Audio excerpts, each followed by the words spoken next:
Buenos días. Bueno, chicos, después del aplauso que me hicieron y el recibimiento que me hicieron, me quedé chiquitita, no sé qué decirles. Pero bueno, les digo gracias, muchas gracias por estar acá. Hace muchos meses que estaba esperando esta reunión, finalmente se realizó. Y quiero comentarles, para ustedes que recién empiezan una carrera que yo ya estoy terminando, que nunca uno se cura del terror, del pánico, mejor dicho, a esto, ¿no? Del pánico a enfrentarse a la gente. Muchos de ustedes van a ser docentes y yo, que ya he perdido la cuenta de la cantidad de veces que he estado en una situación similar a esta, estoy tan nerviosa como el primer día. O sea que ahora estoy yo dando examen, por todos los exámenes que ustedes dan, y ustedes dan examen ante una o ante 3 personas, cuando mucho. Pero yo estoy dando examen casi delante de 600 personas. Así que ténganme paciencia, como decía el Chavo, ténganme un poquito de paciencia.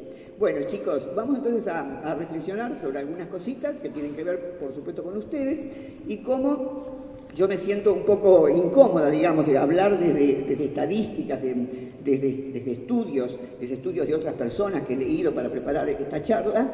En algún momento, si ustedes quieren, seguramente pienso que sí, cuando yo le hable de las estadísticas así a nivel nacional, después voy a preguntar con ustedes, o sea, que levanten la mano, por ejemplo, los que usan tal red, levanten la mano los que usan tal otro, y vamos a chequear acá, juntos, si estas estadísticas nacionales se pliegan a la realidad de acá de Goya, de Goya y sus alrededores. ¿Se comprende lo que estoy diciendo? Es decir, que yo voy a dar la teoría, digamos, y después vamos a ver en la práctica qué onda está ocurriendo acá. Bueno, como ustedes saben, la charla tiene un nombre que da un poquito de miedo al principio, pero van a ver que no es nada difícil ni rebuscado. Libertad y responsabilidad. Vamos a hablar primero de esos dos temas y después sí de otros temas que los atañe más a cada uno de ustedes, en el cuerpo, en la individualidad de cada uno, en la subjetividad, que es lo que me interesa, que es el tema de qué pasa con el estudio en este momento crucial de vuestras vidas, que están terminando una etapa y están por comenzar otra, que va a ser la universidad, el trabajo o lo que elige cada uno. ¿Qué es lo que pasa también con la diversión? ¿De qué manera nos divertimos en esta época tan especial? Que bueno, posiblemente ustedes no se dan cuenta porque ya prácticamente nacieron con estas técnicas me refiero a las técnicas nuevas de comunicación, a lo digital y a lo informático, y vamos a hablar también un poquito del amor, y si hablamos del amor, viene pegadita a la sexualidad. Así que yo voy a tratar de no ser demasiado extensa en mi exposición, porque mi gran ansiedad sería que ustedes también me hicieran preguntas o comentarios, o, bueno, si no están de acuerdo con algo de lo que digo, entonces lo que les pido, por favor, que si les llega a interesar alguna cosa que digo y se les ocurre una pregunta o una intervención, anótenla o ténganla en cuenta, así cuando abrimos el debate, ustedes también participan. ¿Querrían participar un poquito? ¿Sí? Bien, fantástico. Háganlo, por favor, si no me suicido. Si no me habla nadie, me suicido. Bueno, macanudo. Entonces,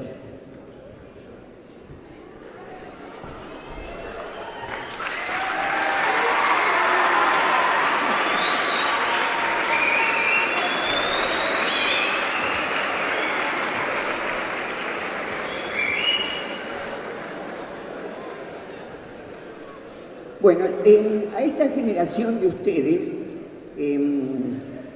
que han nacido después de los 90, se les llama, en la jerga de los que reflexionamos sobre los medios de comunicación y sobre la juventud, los nativos del celular. Ustedes son nativos del celular. Bueno, el celular, en última instancia, seríamos varios los nativos del celular porque se empezó a desarrollar en los años 60. Bueno, yo ya había nacido, pero hay otras personas que nacieron recién ahí, los que están presentes. Pero lo que pasa es que era para unos pocos, o sea, estaba en investigación y solamente algunas personas muy poderosas podían tener algo parecido al celular, porque eran unos aparatos enormes que había que llevar en un coche o había que acarrear de alguna manera. Eso se fue perfeccionando, y en la época de los 90 recién se generaliza esto que hoy es lo más común para todos, y sobre todo para ustedes, que nacieron ya con celular. Pero los que están en el último año de secundario, es decir, que ya están por terminar, no son los más nuevos. hay nativos de otras tecnologías que surgieron también de la tecnociencia. Cuando hablo de ciencia siempre digo las dos palabras, tecnociencia, porque considero, seguramente si ustedes han tenido clases de conocimiento científico o alguna similar, les han hecho una diferencia entre la ciencia y la técnica. ¿Esto sí o no? ¿No reflexionaron sobre eso? ¿La diferencia entre ciencia y técnica? Estoy sorda, no escucho nada. ¿No? No, gracias. Bueno, entonces, se los digo brevemente. La ciencia obviamente es la que produce conocimientos nuevos, ¿no es cierto?, sobre la realidad en general y sobre los seres humanos en particular. Y la técnica es la aplicación de esos conocimientos. Entonces, ya por ejemplo, esto que tengo en la mano, ¿es técnica o no es técnica? Claro, porque a la base de esto tiene que haber un conocimiento científico, ¿no es cierto?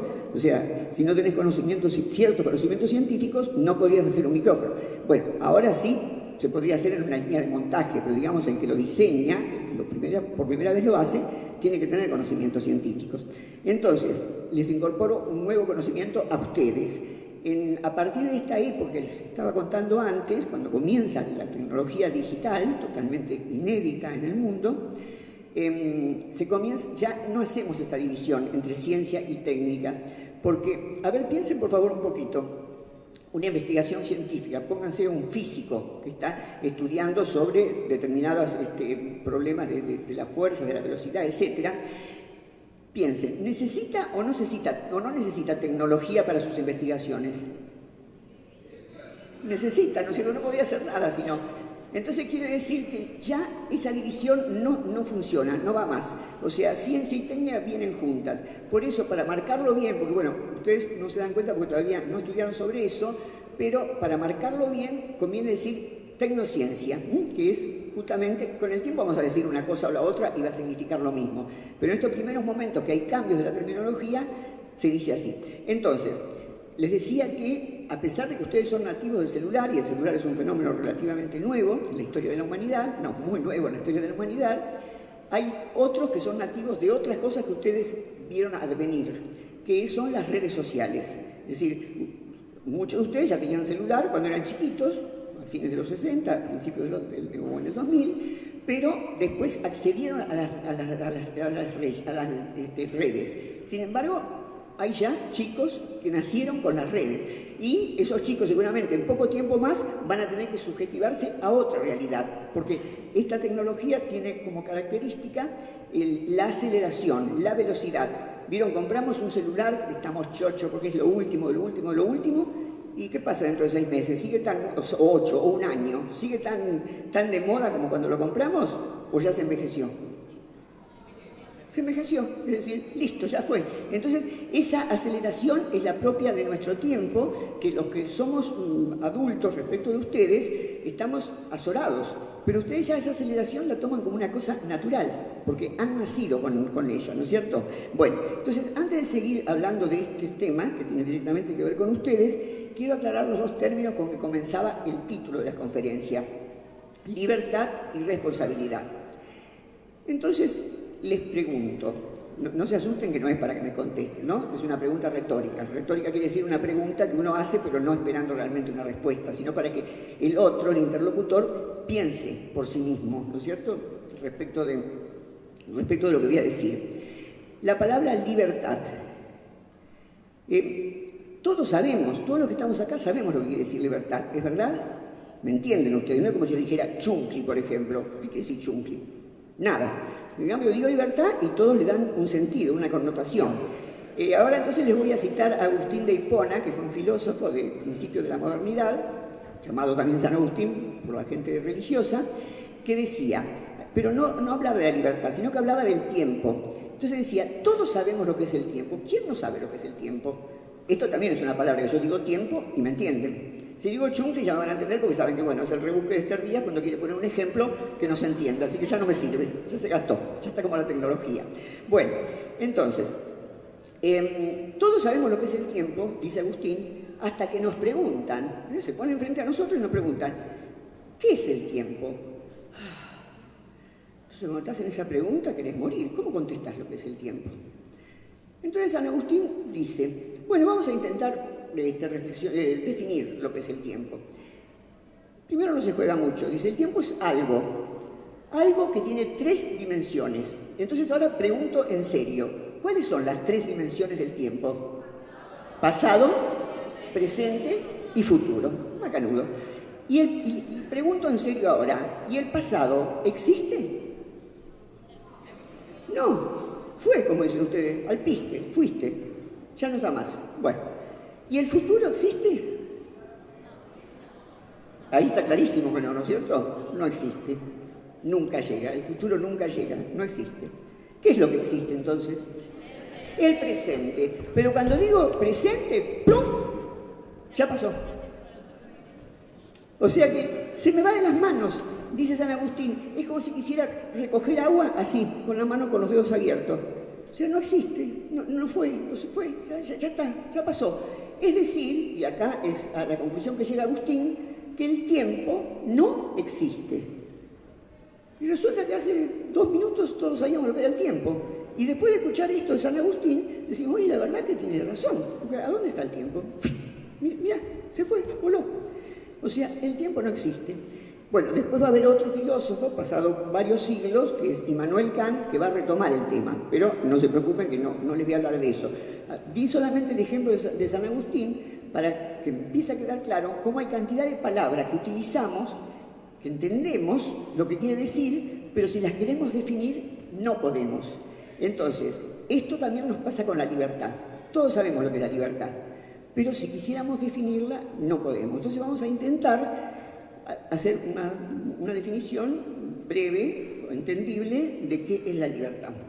O sea, la libertad depende del sujeto, de cada uno de nosotros, ¿no? Todos somos, cada uno de nosotros un sujeto, depende del sujeto. Es poder realizar aquellas acciones o decir aquellas palabras que realmente quiero, que mi voluntad, cuando se define libertad, es fundamental la palabra voluntad, que mi voluntad decidió que es así. Entonces, la libertad es el ejercicio de las posibilidades infinitas que tenemos los seres humanos de poder hacer o decir cosas. Eso es la libertad. Y es patrimonio de cada uno de nosotros. Acá somos seres libres, por suerte.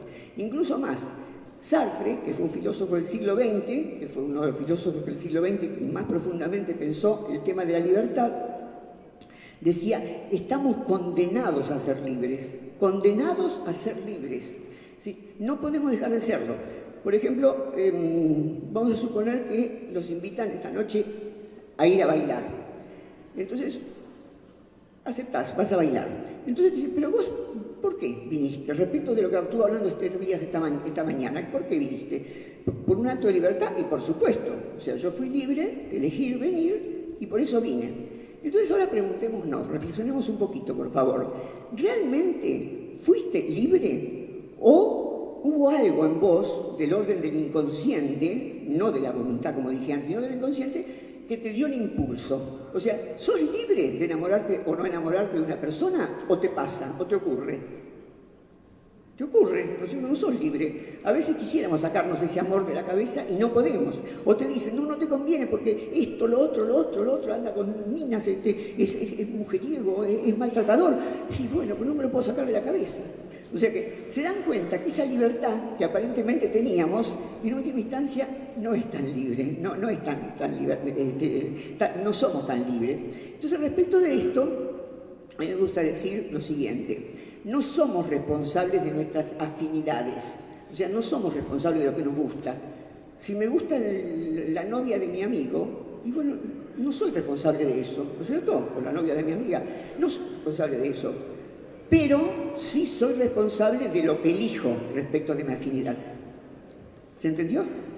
O sea, del sentimiento no soy responsable, porque me acaece, me pasa, me ocurre, pero después que haga con eso, o sea, avanzo o no avanzo, eso sí, ahí sí está la responsabilidad. Entonces se dan cuenta cómo definimos libertad y casi sin pensarlo desembocamos en la definición de responsabilidad. La responsabilidad es hacerse cargo de aquello que elegí y que lo elegí porque soy un ser libre. Hasta aquí, porque yo sé que hablo muy ligero, entonces me estoy tratando de calmar a mí misma. Hasta aquí, ¿se entendió la explicación? Está bien, no empezamos a dar más ejemplos. Bueno, ahora ya seguimos.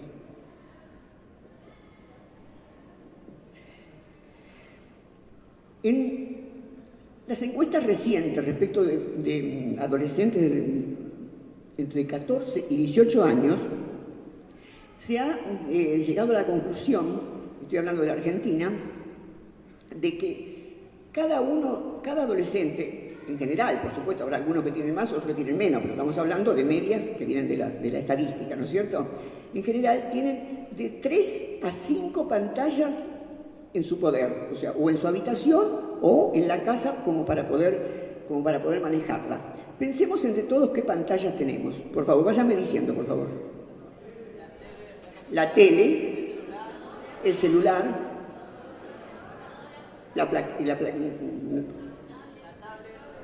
ahí no escucho. La tablet, muy bien. 3 ya seguro que tenemos, ¿no es cierto? Y también por ahí tienen algunas de juegos, ¿no es cierto? Una PlayStation, no sé, algún otro de juego, y seguramente puede ser en otros casos que tuvieran otra pantalla más, porque a veces hay una computadora PC y otras computadoras portátiles, ¿no es cierto? Es decir que estamos en la época del pantallismo, o sea, todo lo vemos a través de una pantalla. O sea, somos alguien, tenemos que hacer un trámite, inmediatamente nos piden el documento o el nombre y lo ponen en una pantalla. O sea, estudiamos con la pantalla. Es decir, lo que no nos damos cuenta es que ya prácticamente no podemos vivir sin pantalla. ¿Vieron la desesperación que nos agarra cuando no sabemos dónde está el celular? O sea, ya es una extensión de nuestro cuerpo. Ya dejó de ser un aparato en sí mismo. Es como si fuera un ojo o una pierna. Me falta algo cuando no lo tengo. Así que ya lo hemos incorporado de esa manera terrible, con el inconveniente que los brazos, las piernas las tenemos pegadas, por suerte. Pero eso no. No sé, por un momento te lo roban, te desaparece, no sabes dónde lo dejaste, empezás a llamar desde el fijo para ver dónde está y no suena por ninguna parte y te desesperás. Fíjate vos que nos pasa a todos eso, o sea, nos atraviesa. Justamente en la conferencia de anoche, que hubo mucha gente que ahora también estaba contando esta característica de nuestra época, que nos masifica, porque yo dije eso y todo el mundo se sintió identificado, pero a la vez nos individualiza, porque estás solo vos con tu teléfono. Por ejemplo, otra de las cosas que sale de esta encuesta es que casi un 80% de las personas de vuestra edad están las 24 horas del día conectados, es decir, que se van a acostar incluso con el teléfono abierto. ¿Se identifican con eso? ¿Sí? Entonces ahora empecemos las encuestas nuestras. Levanten las manos los que apagan el teléfono en algún momento, bueno, que no sea la clase, por supuesto, porque tendrían que apagarlo, pero pensemos en la vida libre de ustedes, ¿no es cierto? A la noche o cuando están en su casa, cuando están con amigos, etc. Levanten la mano los que apagan el teléfono, por favor.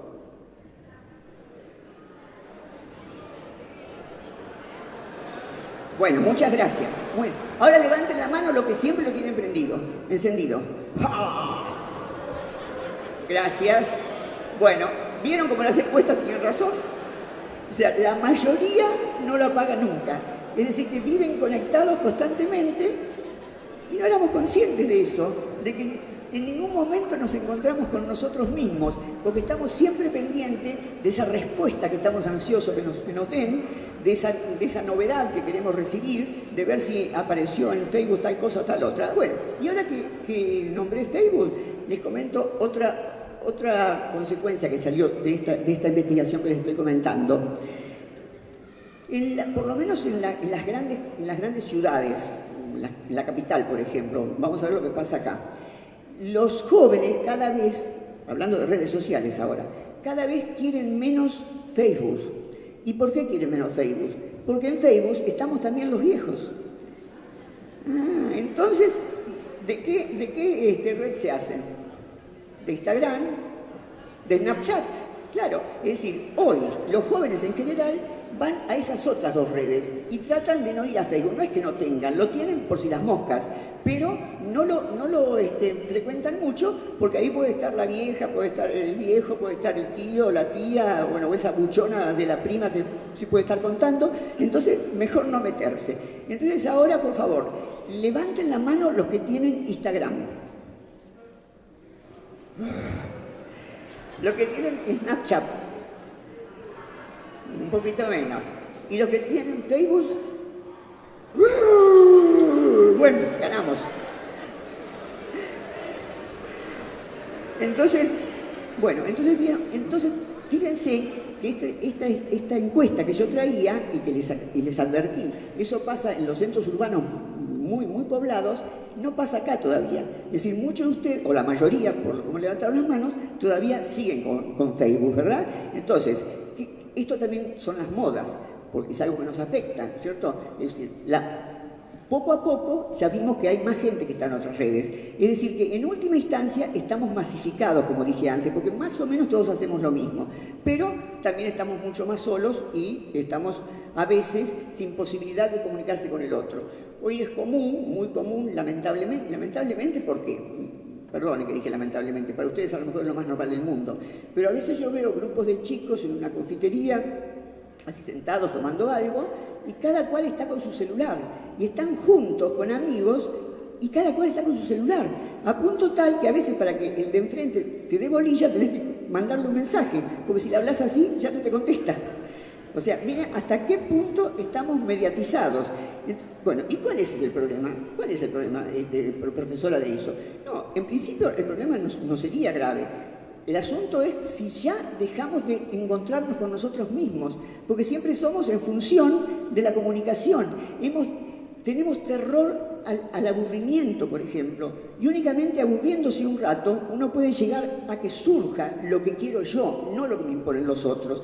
Entonces, no es obviamente que esté en contra de la tecnología. Yo también uso celular, yo también estoy en las redes, etcétera, etcétera. El asunto es cómo hacemos, en el caso de ustedes, porque a mí me resulta fácil discriminar, porque cuando yo nací no había ni siquiera televisión, así que fueron elementos que se fueron agregando a mi vida. Pero en el caso de ustedes es lo más natural del mundo. Y el problema es cuando tenemos que tomar decisiones, por eso hablé primero de libertad, que las tomamos por nosotros mismos o las tomamos por lo que se dice en las redes, por lo que se dice, por lo que se hace, por lo que hacen los demás.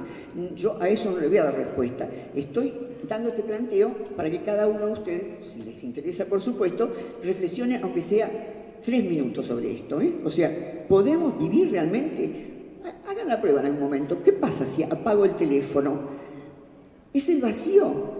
¿Y qué pasaba hace 20 años atrás o 15 cuando no existía? Y bueno, la gente vivía y sufría y gozaba y hacía todas las cosas que hacen ustedes, pero con un poco más de autonomía, porque lo que se trata, creo, lo que queremos todos justamente es ser libres. Y sin darnos cuenta, a veces nos estamos atando a esta tecnología que, bueno, que es maravillosa, por supuesto, la estamos usando de hecho acá, pero me gustaría o sería deseable un poco de reflexión sobre ella. Bien, entonces, actualmente todos los consumos culturales, o sea, los consumos que hacemos en nuestra vida cotidiana, pasan por el teléfono. Entonces lo usamos para comunicarnos. Acá voy a ser un poco prolija, por si usted tiene que dar alguna respuesta después a sus profesores respecto de esta charla. Así que veo que hay gente tomando nota, voy a ser prolija para decirlo. Actualmente todos los consumos culturales se concentran en el teléfono. Con el teléfono nos comunicamos, para lo que más lo usamos, ¿no es cierto?, para comunicarlo. Pero también leemos. Justamente anoche comentaba de que hay un 40% de hogares en la Argentina donde nunca se compra ni un libro, ni una revista, ni un diario. Es decir, que ya el papel ha desaparecido. Y bueno, ustedes pueden decir, bueno, desde el punto de vista ecológico, qué suerte. Sí, bueno, desde el punto de vista ecológico, qué suerte. Matamos menos árboles, ¿no es cierto? Pero desde el punto de vista de la reflexión y de encontrarme conmigo mismo, es que me perdí en el grupo, que me perdí en lo que hacen los demás, en lo que dicen los demás, y voy perdiéndome yo como sujeto, sería un problema. Bueno, también escuchamos música, ¿no es cierto?, a través del teléfono. Vemos películas, o tenemos la posibilidad de ver películas, obviamente navegamos, y otro fenómeno que también quiero chequear con ustedes, por favor, vemos televisión. Otro tema, que hay un alto porcentaje de chicos jóvenes en las grandes ciudades, o las capitales, que ya no ven televisión. Así que le pregunto a ustedes, como hicimos antes, levanten la mano los que ven todos los días algo de televisión. Bien, más o menos un poco más del 50%.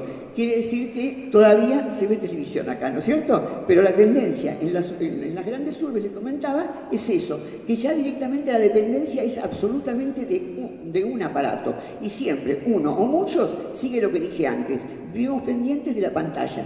O sea, nuestra época es el pantallismo. Ya no podemos zafar de ver toda la realidad a través de la pantalla. Esta generación de ustedes, que yo llamé generación del celular o nativos del celular,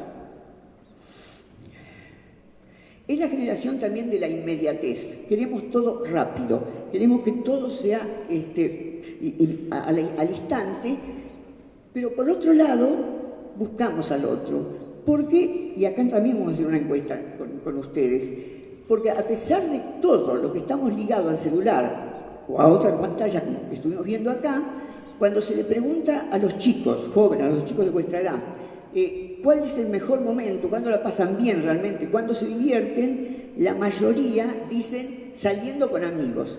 Es decir, que lo tenemos al celular, lo queremos al celular, salimos con amigos y nos ponemos a consultar el celular, pero sigue siendo, por suerte, vamos a ver qué pasa acá, todavía más importante encontrarse con el otro que tener todas las pantallas en mi casa.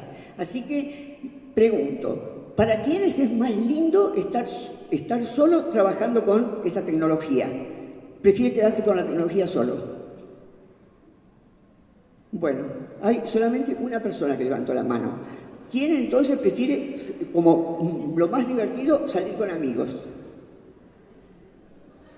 Bien, ganan los amigos. Bueno, menos mal, estamos humanizados a pesar de todo. Fantástico. Macanudo. Entonces,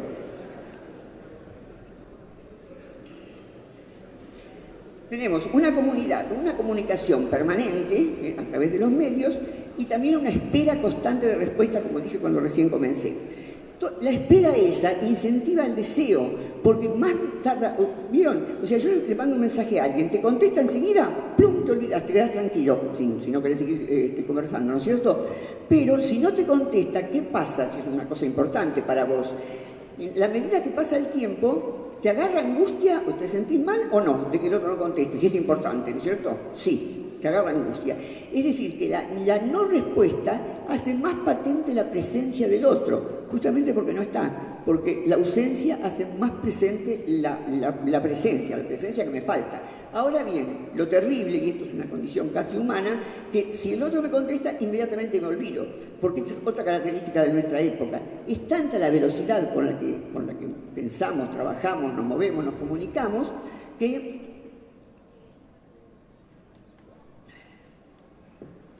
cada vez más se nos hace muy difícil poder parar y poder tomar un tiempo como para estar aislado de todos estos medios y poder pensar por mí mismo y desarrollarme por mí mismo.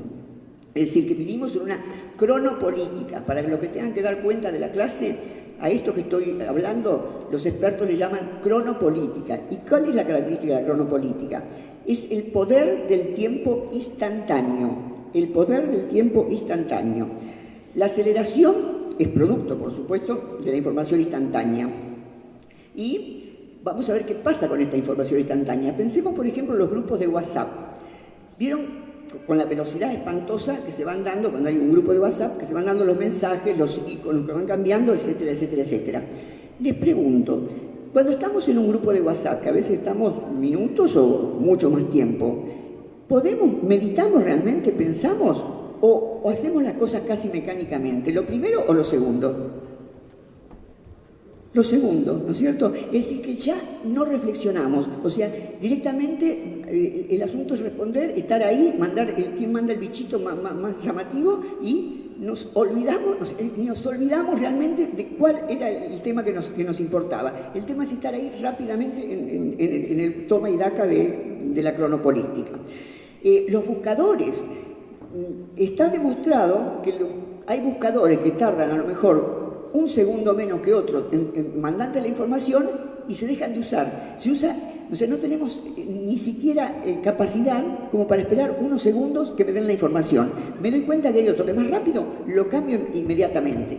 Pero el problema de la velocidad es que la velocidad funda el olvido, porque si desde la mañana empecé a consultar cosas y después sigo al mediodía, después sigo a la tarde, después sigo a la noche, ya a las 12 de la noche me olvidé lo que consulté a las 8, ¿no es cierto? Así que el tema este de tener tanta información, fíjense qué paradoja, produce al final de que nos olvidemos de la información, porque no la podemos fijar por tan rápidamente que pasa.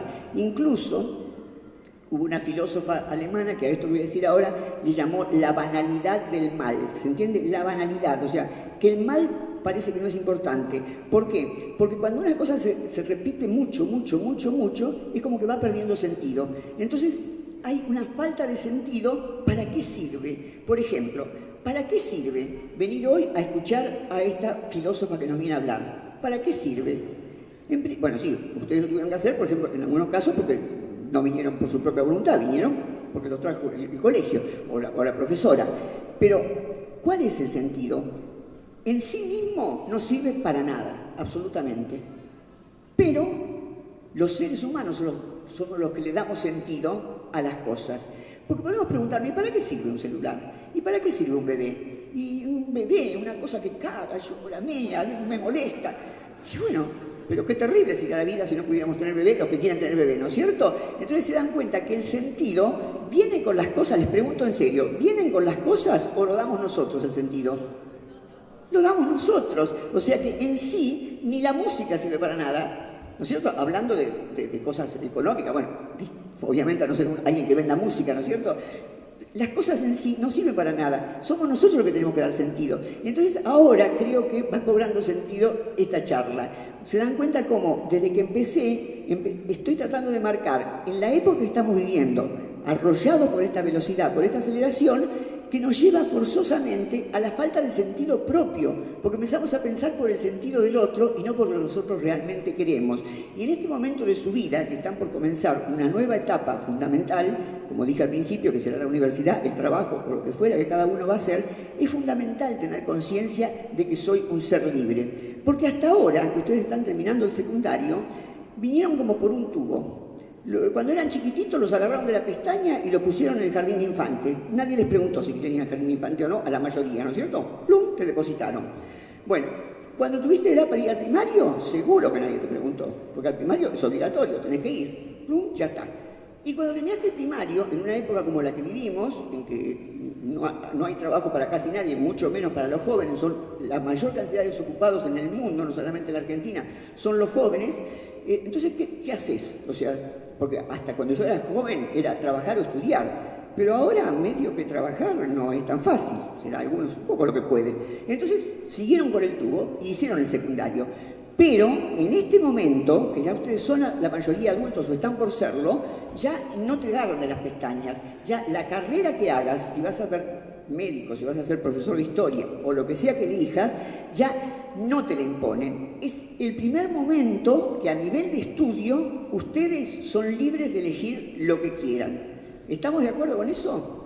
Yo nunca conocí, con los muchísimos años que estuve en las universidades, alguien que vaya obligado a hacer una carrera.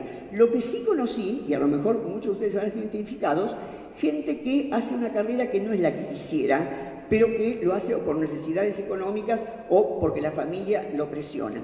Me pasó una oportunidad en el CBC de la UBA, en el ciclo básico de la UBA, que están los chicos de la edad de ustedes, prácticamente los que ya pasan a la universidad, que con un grupo chico de chicos, les empecé a preguntar, pero individualmente, yo los hacía pasar al escritorio y les preguntaba qué carrera habían elegido. Entonces cuando me decían, les preguntaba si era por vocación, si era por presión familiar o cuál era el tema. Entonces, bueno, pasaron diferentes chicos, me dieron distintas respuestas que no me quedaron grabadas en la memoria, digamos, no me impactaron demasiado. Hasta que vino un chico y me dice, yo voy a estudiar de contador. Y yo, que soy bastante prejuiciosa, como somos todos los seres humanos, no puedo creer que alguien tenga vocación, con perdón de la cámara, del que está haciendo la cámara, que es un contador. Me parece que no puede haber gente con vocación de contador, es mi prejuicio que voy a hacer. Entonces le digo, pero escúchame, ¿y vos tenés vocación de contador? Y dice, no, la verdad que no, profesora. Digo, ¿y entonces por qué estudiar? Y no, porque en mi casa son todos contadores y hay un estudio que se supone que con el tiempo yo voy a heredar. O sea que la consigna que me dieron es que tengo que estudiar contabilidad o de lo contrario tengo que ir a trabajar. Y yo quiero estudiar, profesora, así que por eso elegí. Entonces ahí me acordé de una frase de San Martín, que por lo menos en mi época la decían en el colegio, no sé si sigue diciendo. A ver si ustedes la conocen o no. ¿Serás lo que debes ser o si no, no serás nada? ¿Nunca la habían escuchado? Sí, bueno. Cuando yo tenía la edad de ustedes, escuchaba eso y decía, pero ¿qué sentido tiene esto? ¿Qué quiere decir? Me parecía que estaba repitiendo lo mismo, ¿viste? ¿Cómo serás lo que debes ser? Por supuesto, soy lo que debe ser, si no, no seré nada. Y para mí no tenía sentido esa frase. Pero cuando este alumno me dijo eso, le pregunté, enseguida retomo lo de San Martín, ¿y vos qué te gustaría realmente? ¿Cuál es tu vocación? Y dice, yo quisiera estudiar Historia del Arte, profesora, pero me matan en mi casa de estudiar el arte. Entonces, dentro de mí, por supuesto, no fui tan malvada de decírselo a él, pensé, vos sí que no serás nada, querido. ¿Se comprende? Porque no estaba haciendo lo que debía hacer, estaba haciendo lo que otros le estaban de alguna manera imponiendo. Entonces, esto que en realidad no lo inventó San Martín, sino que cuando estudié filosofía me enteré, es de los estoicos. Lo que decían esto eran los estoicos. Serás lo que debes ser y si no, no serás nada. ¿Por qué? Porque te vas a sentir siempre desfasado. Y muchas veces pasa, uno ve médicos o contadores o cualquier profesión así que sea muy técnica, que se dedican también a pintar o a hacer cine, a hacer alguna actividad artística, justamente porque hicieron una... Le estamos dando palo al que maneja la cámara hoy, pero no, qué suerte. Entonces, ahora ya sí es lo que debe ser, ahora sí que está con una cámara. Muy bien, entonces, fíjense cómo este tema nos lleva a lo de ustedes. Están en un momento de su vida en que tienen que tomar esa decisión. Yo sé que no es tan fácil como lo estoy diciendo yo acá del escenario, que hay muchos intereses, que hay muchas presiones, hay muchas necesidades, pero en lo posible traten de ser lo que deben ser. Y, en cierto modo, como me presentó Daniel Steinman al comienzo, de alguna manera estaba diciendo eso cuando contó algo de mi vida. A mí no me dejaron ir al colegio secundario. Cuando yo terminé el primario, el mandato de mi familia era que tenía que casarme. Y además, algo que les va a resultar un poco bizarro a ustedes, pero que hace muchos años atrás, cuando yo tenía la de ustedes, se decía, había que llegar virgen al matrimonio. Así que esta boluda hizo eso, llegó virgen al matrimonio, se casó, tuvo hijos y no era nada, porque no era lo que debía ser. Entonces a los 26 años dije, no voy a estar toda la vida con este estigma de sentir que no estudié. Así que criando hijos y trabajando de peluquera, porque era como me ganaba la vida, para mantener a mis hijos y a mí misma, me puse a hacer el secundario. Y ahí descubrí que tenía una capacidad especial. En 2 años me liquidé los 5 años de secundario, porque di 3 libres y 2 regular. Y entonces, antes de cumplir los 30 años, di el examen de ingreso a la Universidad en la Universidad de Buenos Aires, en la Facultad de Filosofía y Letras, que era mi vocación, tal como contó Daniel, y ahí sí sentí lo que debía hacer. Porque a los 29 años, si alguien me pregunta cuál fue el día más feliz de tu vida, de mi vida, fue el día que vi, porque había que dar el examen de ingreso, repito, o sea, si no, no se entraba. Fue el día que vi en la lista, en la Facultad de Filosofía y Letras, mi nombre entre los nombres de los que habían ingresado. Entonces, ese es el momento que recién me encontré conmigo misma. Ya tenía casi 30 años.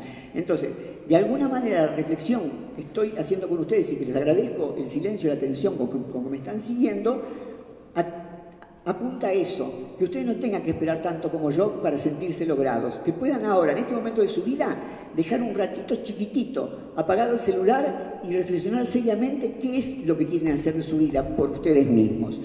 Pero, gracias.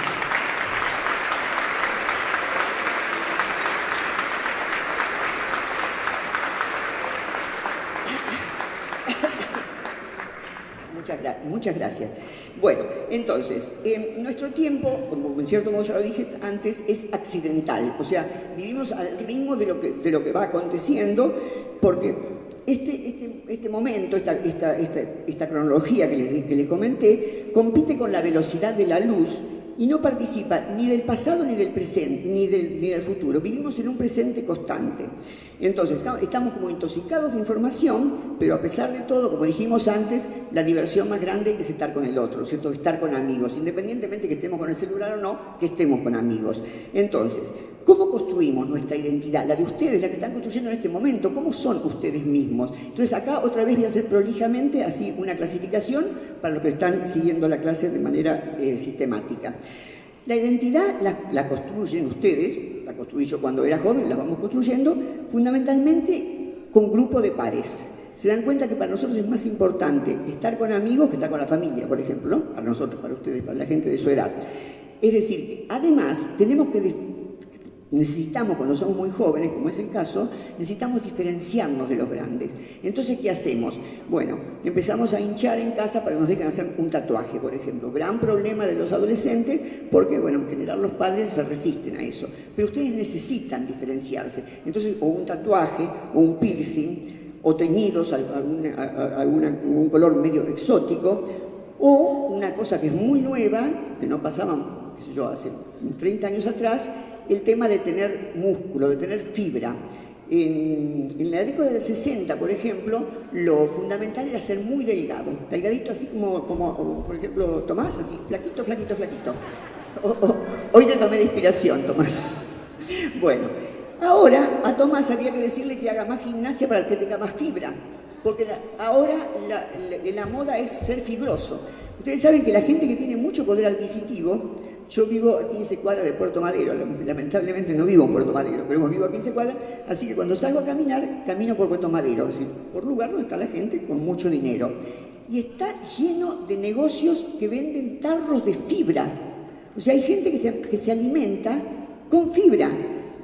¿Se imaginan el dinero que hay que tener para eso? O sea, esa fibra por lo general es importada. Pero el asunto es eso, no ser gordo, por supuesto, ser delgado, pero fibroso. Es la moda del momento. Y un tema que hasta ahora los varones se habían salvado en una sociedad machista como la que vivimos, ya les está tocando. Porque antes la moda era cuestión de mujeres, ¿no es cierto? Pero ahora también hay perfumes para ellos, hay desodorantes para ellos, hay ropa para ellos. Es decir, que hay también presión, si sos muy gordo, o si no te cuidás. Es decir, que la presión que antes vivíamos solamente las mujeres para estar siempre producidas y lindas y hermosas y fantásticas, ahora también le llega al varón. Es decir, que esta sociedad de consumo, se dan cuenta que esto es por el consumo, porque cuanto más se promociona eso, más venden, en este caso, los que venden fibras o los que tienen gimnasio, ¿no es cierto? O sea que estamos al servicio del consumo, no podemos evitarlo, pero lo bueno sería que pensemos realmente si es eso lo que queremos o si nos bancamos ser demasiado flacos, ser demasiado gordos y no le damos importancia a esta cuestión de la moda. Es bastante difícil, pero no imposible. Depende justamente de no dejarse llevar por la corriente, sino de pensarlo por nosotros mismos. Y además, una característica, y ya estoy casi por terminar, una característica es que el joven, en general, a todos nos pasa, o nos ha pasado, mejor dicho, no es consciente. Voy a decir una cosa un poquito fea, pero nos viene bien para reafirmar después la alegría. No es consciente de que la muerte le puede llegar a cualquiera. ¿Y por qué esta loca viene ahora a tirar esta mala onda acá? No, no es mala onda. Porque hablando otra vez de las estadísticas, la juventud o la gente joven que muere, la mayor cantidad, o sea, el porcentaje más grande es en accidentes de tránsito, manejando motos o manejando coches. Entonces, fíjense, creer que somos eternos, que los que nos podemos morir solamente somos los viejos, hace que nos arriesguemos mal, tanto con la velocidad o manejar sin suficiente cuidado o moverse sin suficiente cuidado, como con las drogas. O sea, todos sabemos que drogas, bueno, hay drogas que son legalmente permitidas, ¿no es cierto? El tabaco y el alcohol, pero son drogas, como cualquier droga, si consumís demasiado, te va a hacer mal. Después se dan las prohibidas, en ese tema no voy a meter hoy porque daría para una charla para eso solamente. Pero la primera causa son los accidentes de tránsito y la segunda causa de muerte juvenil son el consumo excesivo de drogas. Entonces, fíjense cómo esa velocidad y ese seguir sin pensar nos ha llevado a esto. En las fiestas electrónicas, que la gente vaya a morir, que la gente vaya a matarse en una fiesta electrónica. ¿Por qué? Porque sabemos que toman drogas sintéticas y a veces les venden cualquier cosa, o como pasó no hace mucho tiempo en Buenos Aires, no les dan agua y si toman éxtasis y no tienen agua, revientan, se mueren. Pero esos riesgos, en general, uno no lo piensa porque parece que como es joven, tiene la vida comprada. Y lamentablemente ninguno tenemos la vida comprada. Así que vuelvo a decirle, el tema es desagradable y hubiera sido más lindo no decirlo. Pero, ¿para qué lo digo? ¿Para qué lo digo? Para ver si después pensamos un poco y podemos por nosotros mismos torcer esta dirección que nos lleva o que nos puede llevar a riesgos fatales, torcerla para reafirmar la vida, reafirmar la alegría, sin necesidad de intoxicarnos o de arriesgarnos a los accidentes. O sea que fue un momento nada más, pero lo dejo para que sigamos pensando. Y ahora sí llegamos al amor, para salir de esto, y si hablamos del amor, como dije al principio, hablamos de la sexualidad, hablamos del sexo y hablamos del género, que son cosas diferentes. El amor es un sentimiento positivo respecto a otra persona, con ansiedad de estar con ella, con no poder sacarse de la cabeza, con querer quedar bien con esa persona y con querer que esa persona me quiera. Pero si hay amor, se compromete el cuerpo, que es lo único que tenemos. Yo no sé si tenemos alma, pero seguro que tenemos cuerpo, ¿no es cierto? Entonces, se compromete el cuerpo y está la posibilidad de querer estar con el otro. Entonces ahí está el sexo. El sexo es algo biológico que nos dio la vida y que no necesariamente estamos conformes con ellos. Hay muchas personas que nacen como varón, pero se sienten mujer, o al revés. Entonces, eso es el género, una cosa que vamos construyendo nosotros mismos. Y el sexo biológico, el género es una construcción, y la sexualidad también es una construcción. Y acá ya, cuando digo sexualidad, abarco las dos cosas. Abarco todos los géneros posibles. Abarco el femenino, el masculino y otras sexualidades. Que también es un problema muy grande entre ustedes, el tema de creer de que lo normal o lo que hay que hacer es ser heterosexual y no hay otra posibilidad. ¿Y esto a qué nos lleva? A que a las personas que tienen otra elección sexual, ya sea chicas que aman a chicas o varones que aman varones, se los discrimina, se les hace bullying. Eso es terrible. A ustedes, como dije al principio, fueron libres. El varón que le gusta a la mujer, ¿fue libre de que le gusta a la mujer o le gusta a la mujer porque le sale que le gusta? Le sale que le gusta. Y lo mismo pasa que si le gusta a un hombre, o sea, no es libre de eso. Y lo mismo las chicas, o sea, no es libre de que te guste una chica o que te guste un muchacho. Pero esta sociedad represora, y ahí sí, la juventud toma los prejuicios de los grandes. Esta sociedad represora le hace bullying al chico o la chica que tiene una sexualidad que no es la que nos marcó el poder. En la sexualidad está todo permitido, siempre y cuando seamos mayores de edad y lo hagamos con libertad, sin obligación, tanto para nosotros como para el otro. Y en esto sí, me gustaría, por favor, que quede un poquito de reflexión, porque una de las cosas que me enteré estando acá en Goya es de un grupo de chicos que le hacen bullying a chicos que tienen sexualidades que no son las elegidas por el poder.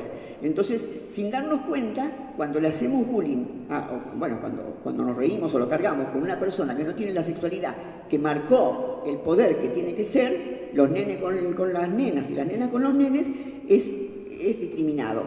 Póngase en el lugar de esa persona que no fue dueña de elegir su deseo y es discriminada. Y creo que si nos ponemos en el lugar, no va a ser mágicamente, pero se pueden arreglar un poco las cosas para que haya solidaridad en lugar de esta cosa tan terrible de discriminar a una persona por una elección que en última instancia no fue libre de elegir, porque como vimos al principio, hay cosas que nos pasan desde el cuerpo y no las podemos cambiar. Entonces, este es un tema sí muy serio y que es muy triste que entre gente joven que tendría que dijimos lo más lindo es estar con otro, que se utilice una elección sexual en este caso, o de cualquier otro tema, podría ser de color o la nacionalidad, para discriminar al otro.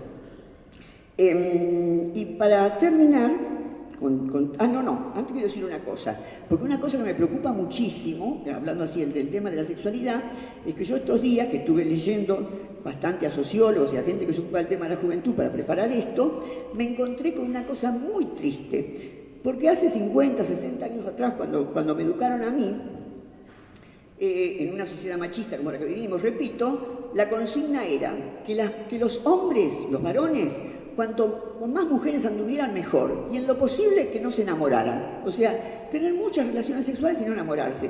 Y el varón que hace eso es piola, no sé qué palabra dicen ustedes, pero piola se entiende, ¿no es cierto? O sea, es el canchero, bueno, está todo bien.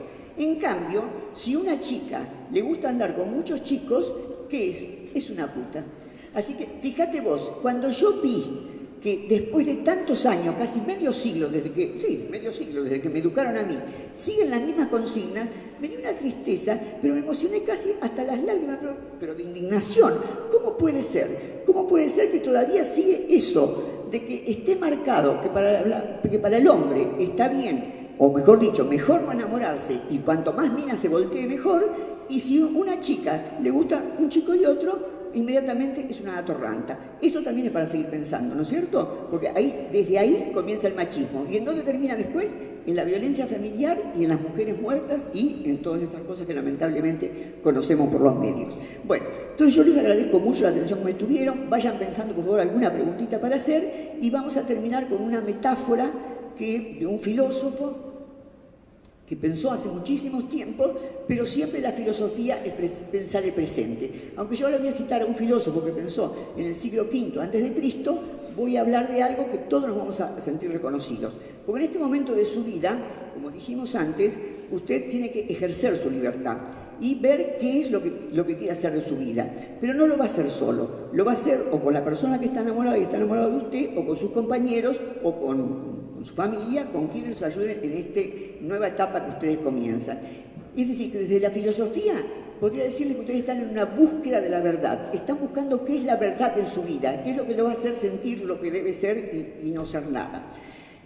Entonces, esa búsqueda de la verdad no hay que hacerlo totalmente solo, hay que hacerlo con gente que quiera buscar también la verdad, que puede ser, ya les digo, la pareja, el compañero o aquellas personas con las que podemos buscar juntos la verdad. Entonces, a raíz de eso, Platón nos dice que antes de vivir nosotros en este cuerpo que estamos ahora, antes de estar encarnados acá en este cuerpo, éramos almas puras, que con los ojos del alma veíamos la verdad en el mundo de las ideas. Él le dice topos uranos, en un lugar que, bueno, uno imagina como el cielo, en donde podíamos ver la verdad con nuestros propios ojos. Y es tan hermoso ver la verdad, o sea, uno se siente tan bien cuando descubre, por ejemplo, cuando uno está estudiando, que mañana tiene un examen, porque otra cosa que salió de las estadísticas es que los varones casi no estudian. O sea, hay cantidad de chicos, muchísimos, que no estudian, bueno, sí, va al colegio, por supuesto, pero que no estudian su casa nunca. En vez de las mujeres, sí, tampoco una cosa del otro mundo, ¿no? Pero 2 horitas, por ejemplo, por día, hay algunos incluso que llegan a estudiar. Así que eso también lleva después a las consecuencias que todos sabemos, ¿no es cierto? Ir dejando el estudio, ir sintiéndose frustrado, etcétera, etcétera. También es un tema de género, ¿te das cuenta? Es un tema de género. O sea, parecería que el machismo atraviesa todo. Y cuando digo machismo, no estoy achacando a los varones solamente, porque el machismo nos atraviesa a todos. Las mujeres, sin darnos cuenta, también somos machistas. Cuando se le regalan muñecas a las nenas y juegos bélicos a los nenes, ya le estamos marcando que las mujeres tenemos que cuidar y que los varones pueden ir al frente, pueden guerrear, pueden pelear. Eso ya es un acto de machismo. Las mamás, por ejemplo, bueno, yo lo he visto cuando era chica, pero lamentablemente veo que las cosas esas siguen pasando, que le dice a la nena, vení a ayudarme a secar los platos, al nene lo deja salir a pelotear. ¿Se dan cuenta? Como las mismas mujeres, lamentablemente, también sin darnos cuenta somos machistas. No lo estoy generalizando, por supuesto que hay excepciones, pero lamentablemente eso se da. Entonces volvamos al tema de la verdad. Entonces, si nos ponemos juntos a buscarla, mejor dicho, cuando estábamos en aquel momento en que veíamos con los ojos del alma la verdad,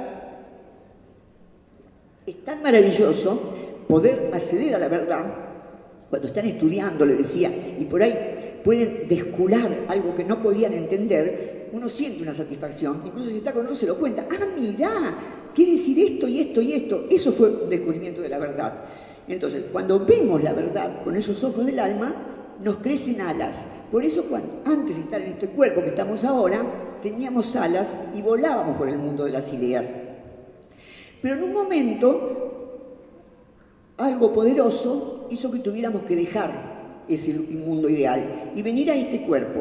Y para llegar a este cuerpo, para meternos cada uno en esta piel que cada uno tenemos, tuvimos que pasar por el río Leteo. Y el río Leteo tiene la propiedad de que si tomás sus aguas, te olvidás. Tiene la propiedad del olvido. Entonces, ¿qué pasó? Cuando llegamos a este mundo, cuando atravesamos el río Leteo y tomamos agua, tomamos de sus aguas, se nos cayeron las alas. ¿Por qué se nos cayeron las alas? Porque ya no podíamos ver más la verdad. Con el cuerpo no la podíamos ver la verdad. Con los ojos reales no podíamos ver la verdad. Entonces se nos cayeron las alas. Por eso los seres humanos tenemos tanta nostalgia de volar. ¿A quién no le gusta volar? A todos nos encantaría volar. Imagínense qué lindo hacer así. Yo no me agarraban de acá y me sacaban así volando. Sería maravilloso volar. ¿Por qué? Porque alguna vez supimos lo que era volar. Pero dice Platón, y esto es para este momento de vuestras vidas, que si somos capaces de amarnos tanto como para seguir buscando juntos la verdad, como en este momento humildemente estamos haciendo, si somos capaces de seguir juntos buscando la verdad, entonces tenemos que hacernos ilusión, tenemos que estar bien. ¿Por qué? Porque vamos a empezar a sentir un picorcito, un picor acá en los hombros. ¿Y qué pasa? ¿Por qué? Porque los plumoncitos que teníamos antes, cuando estábamos en el mundo de las ideas, están empezando a hacer fuerza para salir. Y si seguimos juntos, nos amamos tanto como para seguir juntos buscando la verdad, podría ser que en algún momento nos crecieran otra vez las alas y pudiéramos volver a volar. Muchas gracias.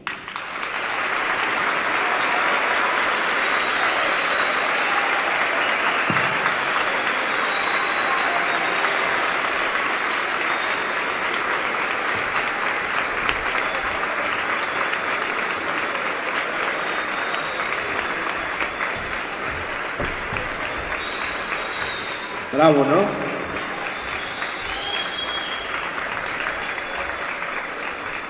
Bueno, algunas preguntas. Vamos a tomarnos unos minutos más para poder intercambiar comentarios, preguntas, reflexiones y después vamos a hacer el cierre con ustedes. Pedimos a los profes que nos tengan un poco más de paciencia, creo que vale la pena, ¿no? ¿Quién se anima? Esther, a ver, alguna...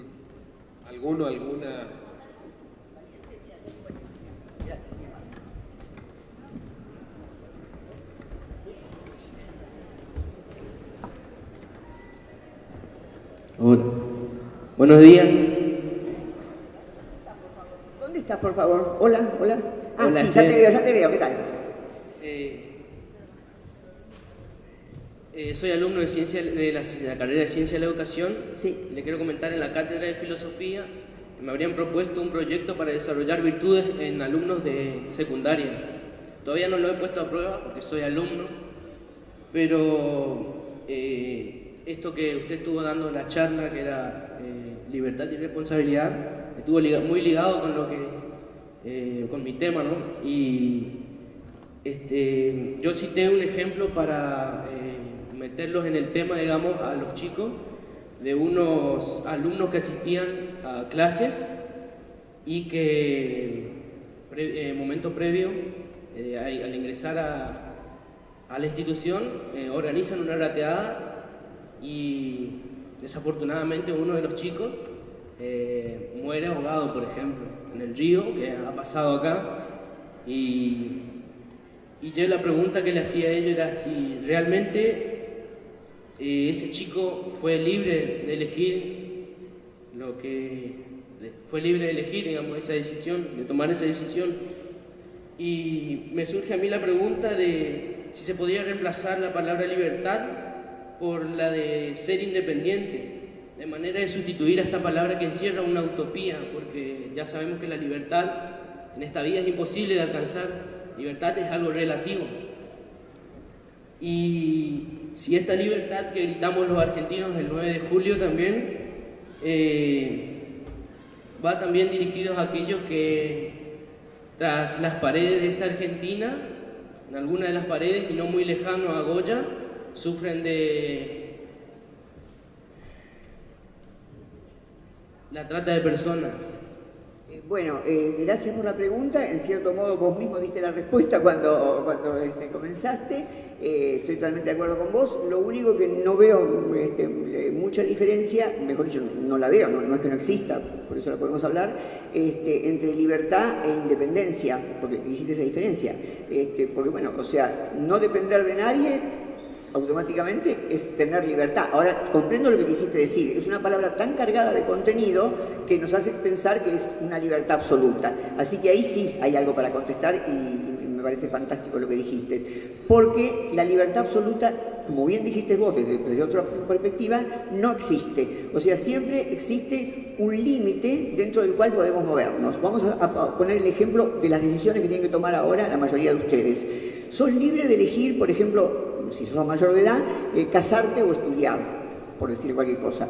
Pero una vez que elegís, ya automáticamente estás atado a eso que elegiste. Y otra vez, así como empecé la clase con Agustín, voy a terminar con Agustín. Porque Agustín dice, la única libertad que realmente tenemos es elegir. Pero una vez que elegimos, ya estamos constreñidos por aquello que elegimos. Elegiste casarte, por ejemplo. Entonces, bueno, ya listo, tenés que serle fiel a esa mujer, ¿no es cierto? Tenés que tratar de hacer el proyecto de vida con esa mujer. O sea que la libertad absoluta, como muy bien dijiste, es una utopía. Pero dentro de límites existe la libertad, ¿no es cierto? Que en este caso que vos propusiste, sí, a eso le podríamos decir independencia, por ejemplo. Y está muy bien lo que preguntaste para sacar esa idea de que somos libres de todo. En el único momento de la historia que tenemos registro que hubo libertad absoluta es en el momento en la Revolución Francesa, en el momento del terror. Porque si hay libertad absoluta, nos matamos unos a los otros. ¿Te das cuenta? Entonces, estamos limitados por las leyes, por la justicia, por las reglas de la familia, de la escuela, etc. Pero dentro de eso, o puede haber constricción, como lamentablemente pasó en la Argentina cuando fue la dictadura militar, o puede haber una democracia que, aunque no sea la que más quisiéramos y aunque tenga miles de defectos, amplía mucho más las fronteras. Así que creo que estás bien por ese camino, te agradezco muchísimo la pregunta y además quiero hacer una aclaración a todos y pedir un perdón, porque yo estaba tan nerviosa cuando empecé la conferencia, veo que se los dije, ahora ya que largué mi rollo, ya estoy tranquila, que me olvidé de agradecerle, bueno, creo que a ustedes sí le agradece la presencia, pero me olvidé de agradecerle al señor Intendente, que con todo lo que tiene que hacer vino a escuchar la conferencia, y obviamente a mi colega y amigo que se movilizó por todo esto y a su excelente equipo de trabajo por estar acá. Así que muchas gracias y perdonen que...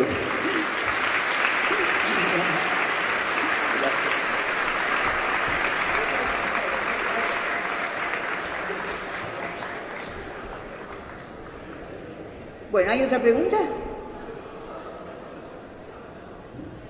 Tienen ganas de irse, ¿no es cierto?